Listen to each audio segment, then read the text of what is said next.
नमस्कार सांग मैंने आपण मानक स्वागत करुच्ची मोर छोट यूट्यूब चैनल को। तो आज मुझे मानक नहीं आसी खासी मांस मटन। तो डेरी न करी चलते करवा। एथि मु 1 kg मटन नहीं लुण हल्दी और तेल देना भल भाव गोले नहीं। आपण मैंने यही सब मसला को भल भाव ग्राइंड करे। एथि गोटे स्पून मु जीरा नहीं। देखो 3टी मीडियम साइज रो प्याज काटी नहीं भल करी सहित किसी तेजपत्र गोटा मसला नहीं। मुझे सोरिष तेल यूज कर सोरिष तेल मटन झोल कले टेस्ट आहरी भल आसे। तो से मुझे सोरिष तेल यूज कर सोरिष तेल गरम हो गला आपण मैंने गोटे चामच भी हेनी टी चीनी देदेवे जहाँफल कौन तरकार रंग भल देखा से आम चीनी टे देद।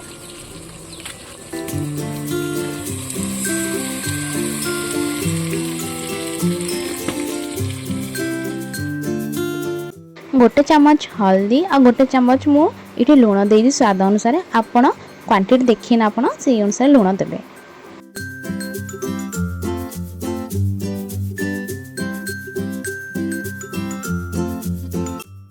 मटन पई जहाँ गुंड मसला इथरे ऐड करिया कथा मु इथरे ऐड कर नै छी। आपण माने भी इथरे देखि नियंतु।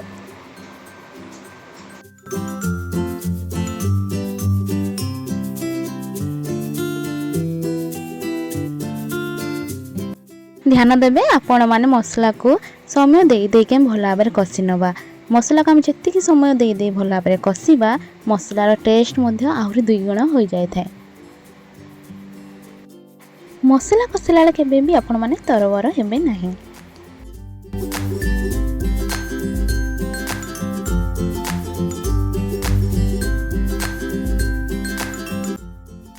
बर्तमान आमर मसला रेडी हो गलानी। एबे आम से मटन देदबा ताकू मध्य किछि समय पई 5 ରୁ 10 मिनट पर्यंत भल करी कषि नवा।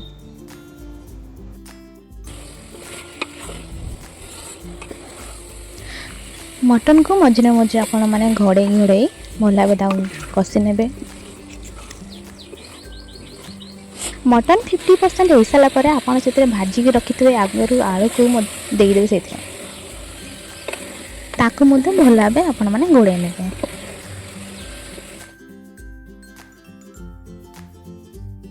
आमर मटन आलू भल भाव कषि आसला पर आपण माने से गरम पानी देदेवे। आपण चाहिले नॉर्मल पानी मध्य से ऐड करि परिबे। आपण मानक जेतिकी ग्रेवी दरकार से अनुसार आपण माने इथरे गरम पानी वा नॉर्मल पानी ऐड करि परिबे।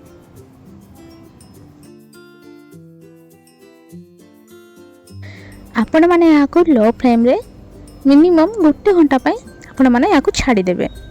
से आ भीतर मटन आमर रेडी मध्य हो जाइथियो।